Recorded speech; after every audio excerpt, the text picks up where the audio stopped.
Hey kids, and welcome to the show. Today I'm going to be talking to you guys about getting started. And what do I mean by getting started? Well, that can mean a lot of different things to a lot of different people, and it really depends on what you think it needs to mean. So what do you need to get started on in life? So often we spend so much time worrying about not being ready to do something, and then we lose the joy of actually doing that thing. What are some examples of that? Well, let's talk about a license that you have to apply for, and you don't do it because it's going to take 6 weeks to get it. So why do it? It's going to take 6 weeks to get that permit. I'm not going to do it.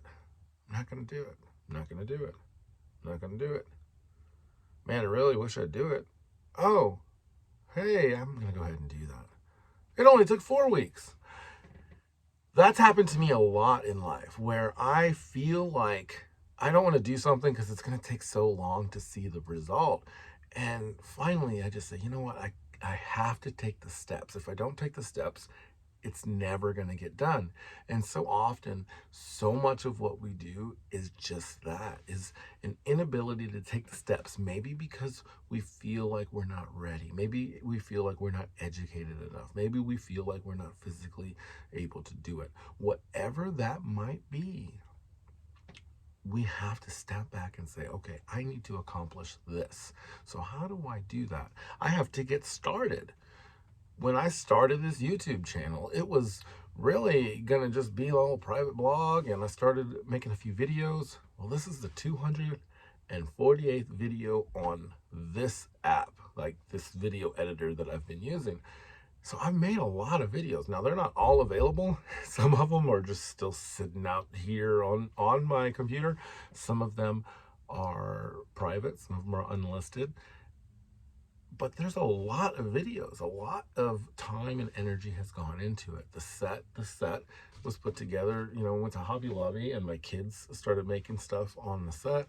Now you can see there's toys there. We've just changed the set, made it less and my kids are in here, they're playing with it. So it's going to continue to change. With some of my favorite cartoon characters and stuff are up there, and my kids, we come in here, we come in here, we play. We've got our video game system set up in here.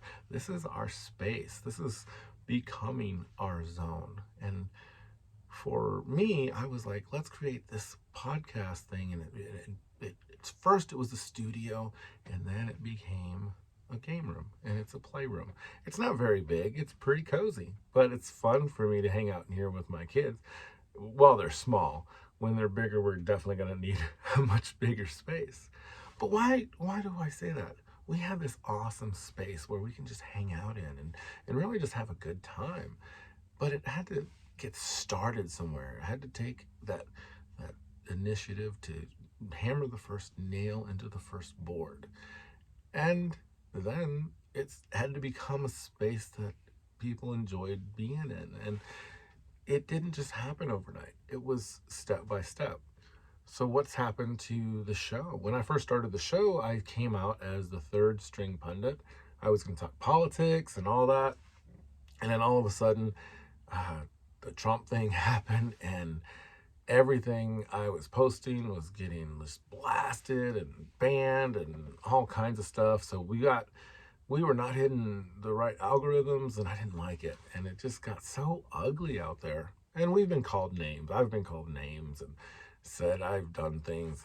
It's pretty ugly starting a YouTube channel or a podcast, because you're going to get a lot of negativity. But that's kind of the way life is. Life is not always going to be sunshine and roses. We're going to face, adversity.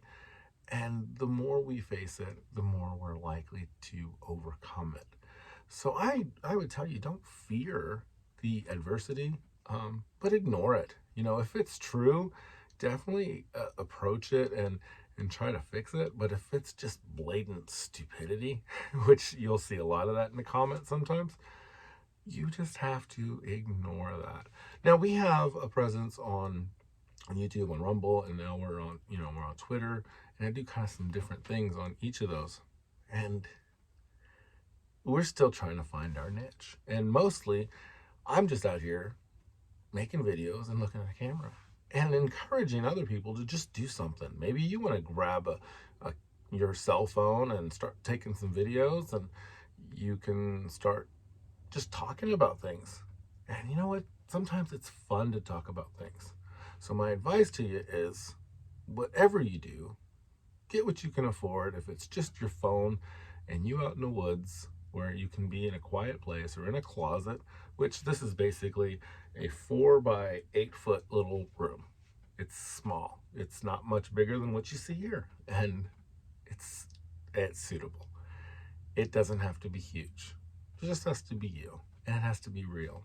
So be real. Get out there and do it. And if it's not videotape, it's not videos, do something else. And if it is videos, let me know. Reach out to me. I'll share them. If they're not like, I'll probably share them. Most just depends on which crowd I'm going to share them to. Anyway, so today that's kind of it. Had a big day yesterday. Pretty sore. I'm going to get some rest, and I don't know, maybe do a couple videos today and maybe just do some research. But I want to know what you guys are doing and what you guys are getting started on. Is it a hobby? Is it a goal? Is it something big? I want to know. Let me know in the comments right down there. I'm still small enough that I read every comment. I'm also still small enough that I pray for every subscriber that comes by. So if you got this far, give me a like, share, and subscribe, or any of those things, any combination. But comments are the best, and I will do my best to comment back. And until next time, work hard, be kind, and have fun.